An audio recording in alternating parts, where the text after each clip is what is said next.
So first of all, I'd like to thank the organizing committee for inviting me to give this talk here. Also, congratulations to KIPAC for having done great research for 10 years now. Let's see. Okay, so this is how the pointer works. So, and I'll be talking about direction detection dark matter experiments today. So Jody already introduced this. Why do we believe we can search for this stuff? If you want to get funding for an experiment, you need to first have at least some sort of inkling that it might exist. Otherwise, DOE will not give you money for it. The bullet cluster here, Jody showed this already here. There's also galaxy rotation curves. New results from Planck now have a pretty good idea of what stuff is made of in the universe. Most of the universe is dark. There's only 4.9%, which is us. So there's lots of evidence, indirect evidence for dark matter that actually does exist. We do not know a lot of things about it. We don't know its mass, spin, coupling, composition, lots of other things. And probably the most promising candidate right now is WIMPS, the weakly interacting massive particle, which I'll be talking about how to look for such a particle. So if you assume that dark matter is this WIMP, the most likely candidate here is the neutralino, and the local dark matter density that you'd get from doing indirect detection calculations would be about 0.3 GeV per cubic centimeter, which turns out to be roughly 1 dark matter particle per cup of coffee. So there's certain requirements that you have to have. It has to be cold. It has to be dark, meaning that you don't see it in other channels. It has to be stable, and it has to be collisionless. And if it doesn't interact weakly, then we will have no chance, to actually find it. So there's, motivated dark matter candidates. There's the WIMPs, which I'll be focusing on today. There's also axions and, perhaps some neutrino models with sterile neutrinos or so other things. There's various ways you can do this. You can do direct detection, which is the focus of today's talk. Here's a picture of a super CDMS. The way you do this is you have your WIMP coming in, interacting with the nucleus. They interact, and the nucleus gets excited, and you have some sort of readout that you read out, and then you say, okay, I saw a WIMP. Indirect detection, you might have 2 WIMPs annihilating. You might get photons out, and you can see gamma lines like you would perhaps observe as Fermi. You could also do this with IceCube, where you might get a excess neutrino flux from certain parts of the sun or the center of the Earth. The last part, you can actually smash protons together, or whatever your favorite particle is, and produce WIMPs, and then you can look for a WIMP signature in your accelerator. And I'm going to be focusing on the direct detection. Well, so there's also various ways you can do direct detection experiments. So there's the first way is the counting experiment, which is going to be my focus. Bruno, the speaker after me, is going to be talking about annual modulation. So the counting experiment, what you do is you eliminate all backgrounds as best as you can, and whatever is left over should be WIMPs. So this is sort of the Sherlock Holmes approach to doing a WIMP search.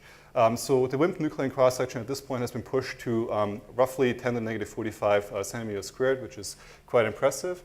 And that's going to be the rest of the focus of the talk. Annual modulation, so basically what you assume is that there's some sort of, as we're moving around the galactic center, we're moving into some sort of WIMP, and because our solar system is actually tilted.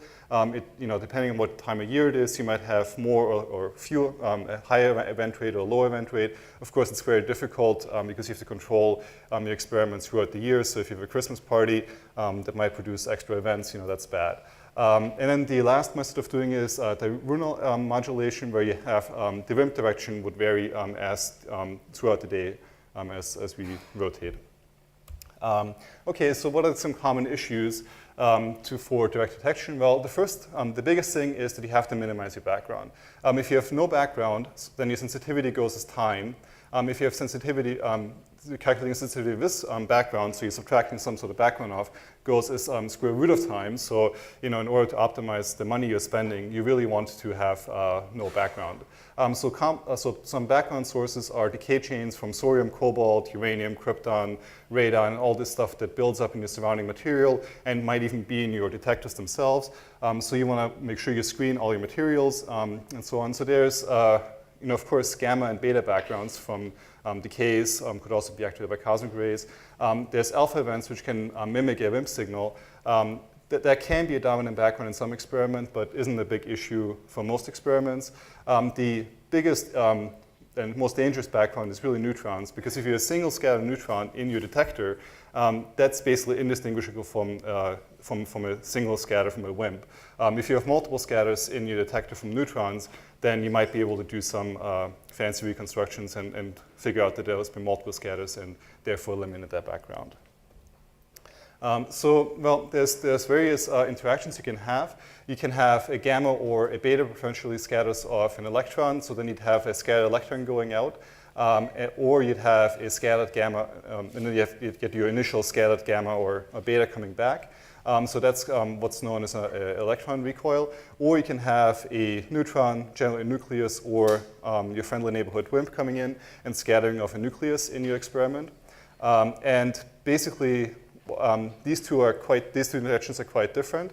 And the plot on the right is actually a recent result from super CDMS. So there's two readout channels. There's ionization and then there's recoil energy. And this is a calibration source. So this is a lead 210 source. And so this little finger down here, these are lead recoils. So these are from an alpha decay LEDs that go into the detector. The events up here, those are betas. And then the blue events up here, those are gammas. So we can separate the various interactions quite well in these experiments. And an actual WIMP signal would lie inside that green band here. I hope I can see this on the projector. I'm a bit colorblind, so for me it's a little hard. So to eliminate the backgrounds, as well, cosmic rays, of course, can cause neutrons in and around your detector material. So you want to go deep underground. So there's a few mines here where experiments are located, and you can see, the deeper you go, your muon flux decreases significantly. So how do you actually detect WIMPs? Well, I should mention that this is 3 channels that you can read out.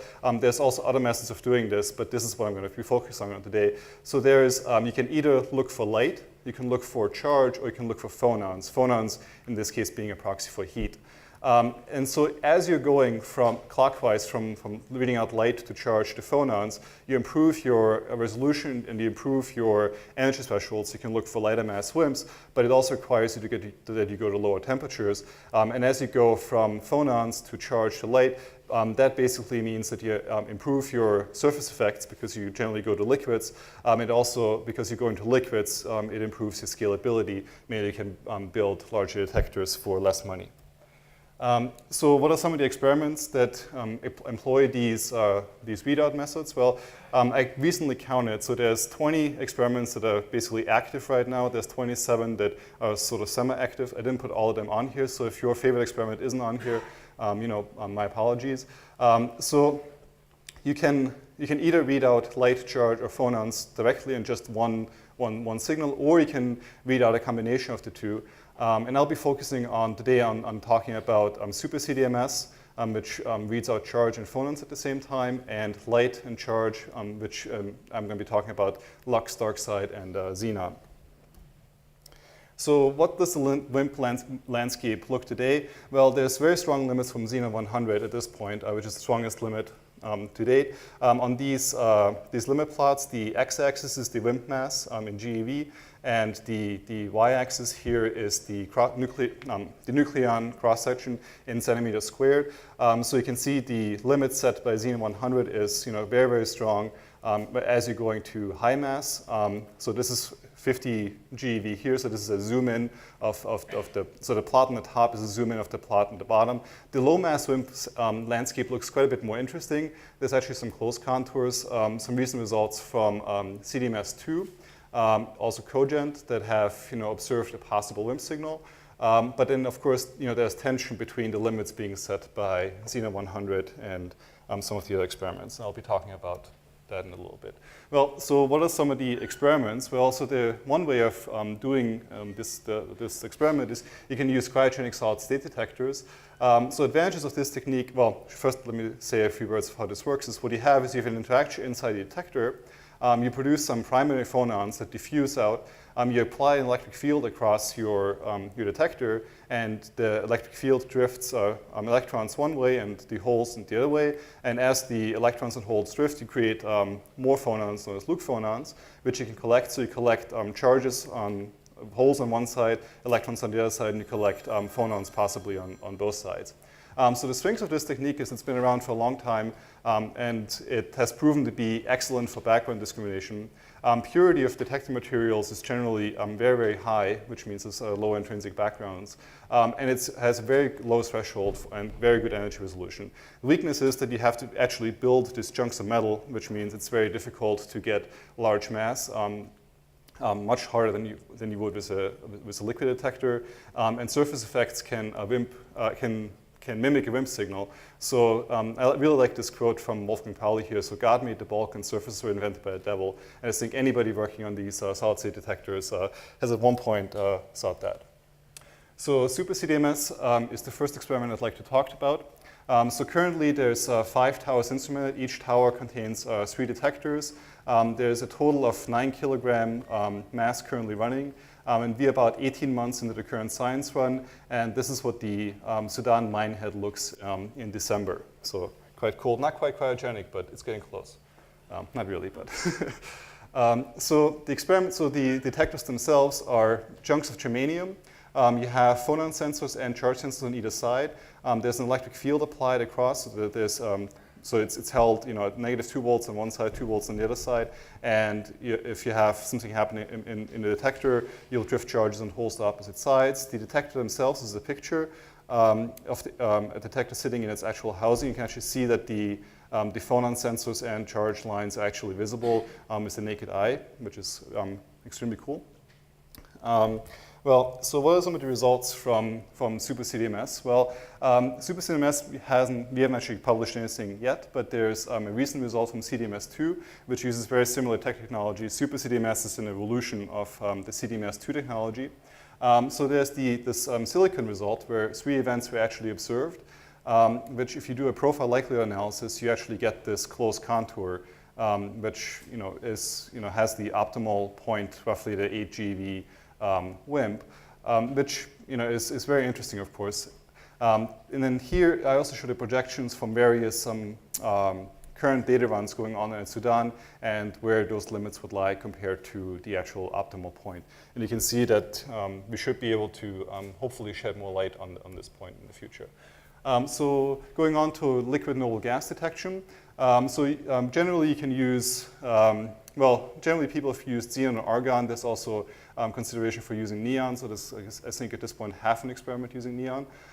So the way you do this, you can either have a single phase detector where if you have an interaction, you surround your noble gas, or your liquid noble gas, with PMTs, and you have an interaction and you collect the light, and then from where you collect the light, you reconstruct the event vertex. The second way of doing it is you can also apply an electric field across your noble gas. Then you have the initial interaction, but the initial interaction also produces some electrons, and these electrons then will drift until they get to the gas phase where they will also produce light. And then you have this S1 signal, which is the initial light, and then you have an S2 signal from the light produced by the drifted electrons. And from looking at the ratio of between these two, you can discriminate between electron recalls and nuclear recalls, or WIMPs and backgrounds, hopefully. And there's lots of experiments that are using this detection technique, and there's a nice review paper that I encourage people to read. So Xenon 100, I mentioned, has currently the best limit. So it's using 62 kilograms of target mass with a 99 kilogram of liquid xenon as a veto. There's 242 PMTs instrumented, so half on top, half at the bottom. And it's currently giving the best published limit, and it's located at the Gran Sasso National Laboratory. So what was the limit? What does the result look like that has been recently published? Well, there was actually 2 events observed, which xenon claims to be background events. So this plot to explain, so here's the ratio of S2 over S1, so what I've talked about before.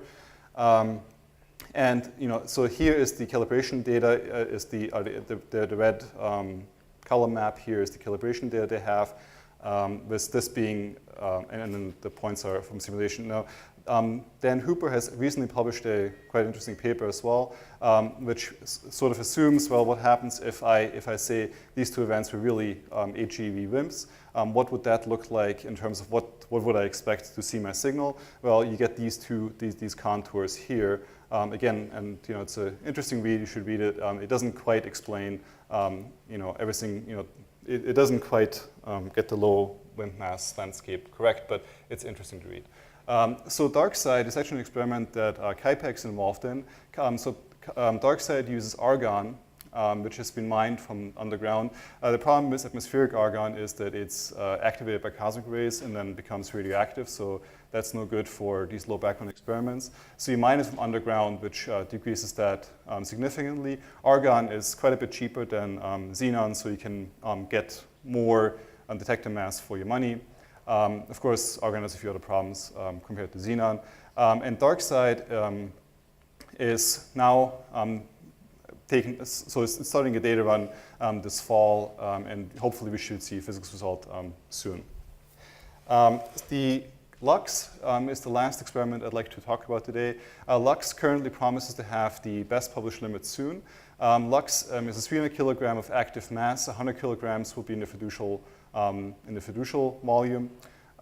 It has very good purity of xenon, and the initial commissioning run is now done, and a 60-day physics run is underway for 2014 and 2015. And actually, LUX is as an experiment I found a Twitter account for, and if you believe what they post on the Twitter page, it's actually that they will show results by the end of the year.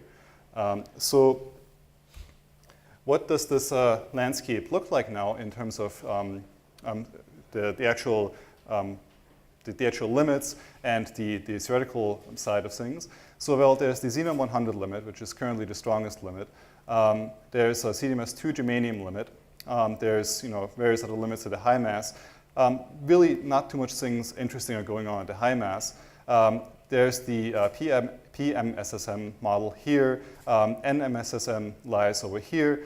You also have all these close contour regions which seem to be in conflict with one another, but certainly the low mass region is quite a bit more interesting. So now the other thing is, so the WIMP discovery limit here, this means where you have a irreducible neutrino background introduced to your experiments.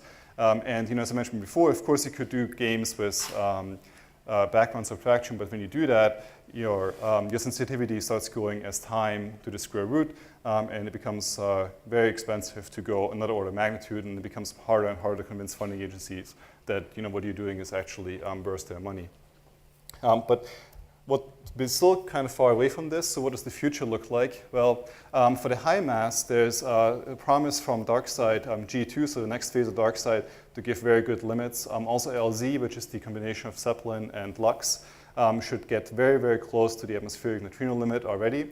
And hopefully, if there's funding, this can actually be built.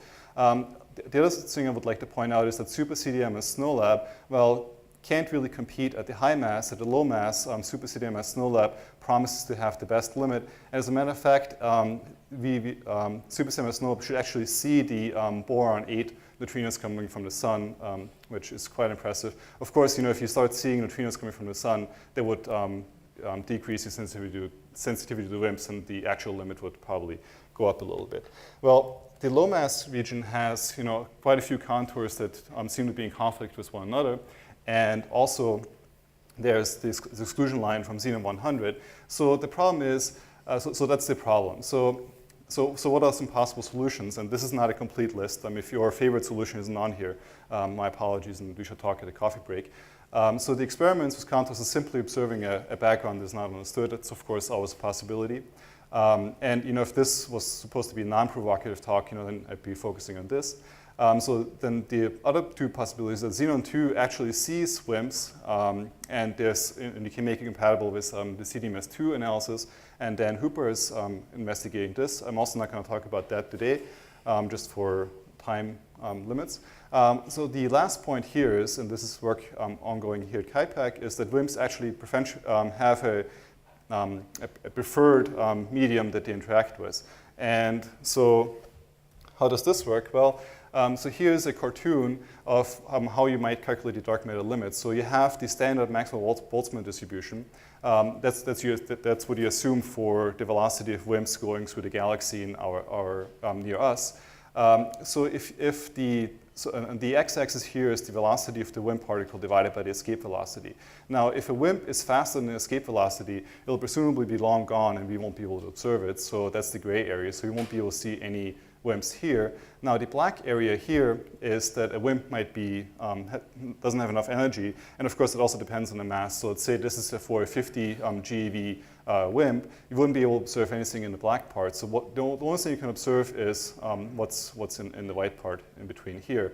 Now there've been, if you actually do a proper modeling of the from dark matter simulations, you'd actually get something that's close to the red curve here, and you can see that it smoothly comes down to the velocity of the WIMPs over the escape velocity. And you should, there's some very good papers, that I'm pointing out here. So, well, what does this look like for a low mass WIMP? So it's now go from having a 50 GeV WIMP to having a, let's say, 10 GeV WIMP. Well, so the WIMP now has to move quite a bit faster in order to excite your detector enough that you can actually see a signal. So now you're left with this little sliver of white where you might actually be able to detect a WIMP. And you can, of course, you can increase this by either lowering your detector threshold. So if you're able to all of a sudden lower your detector noise and things like that, you can improve that too, or you can lower the target nuclear mass. So what happens if you now switch from looking at xenon to actually switch to looking at silicon? Well, silicon is about 4 times lighter than xenon. All of a sudden, you open up this this larger phase space here that you might be looking at. So you could actually be seeing WIMPs in silicon while not being sensitive to it in xenon. And of course, this is just one explanation, one possibility, and it's interesting to think about these things. So let me go on to some of the takeaway messages here. So direct detection dark matter is a very rich field, lots of things going on. The next stage of experiments are going to be coming online pretty soon. KIPAC is actually quite involved in super CDMS and DarkSide, as well as playing a large role in the series. So it's great to be here. And I'd like to leave you. I'd like to thank you for your attention, and be happy to take any questions. So one thing I've wondered for a little while is what can argon do, since it has sort of a lower mass, but similar benefits of xenon, some of the similar benefits as far as scalability with xenon. Can we expect some stronger constraints or detections in the low mass regime? So the problem is with argon right now is that the current demonstrated threshold is 40 GeV. 20 GeV should be possible, or sorry, 40 keV in recoil energy. 20 keV should be possible. Super CDMS at this point is already far below that. So the benefit of argon is really going to be at the high mass because of nuclear form factor considerations. You really get a benefit from argon at high masses. So if you might believe in a TeV scale WIMP mass, then that's where you really benefit from argon. The other benefit, of course, is that argon is much, much cheaper than xenon. And if you want to build a really, really large experiment, then argon is probably the best bet for your money.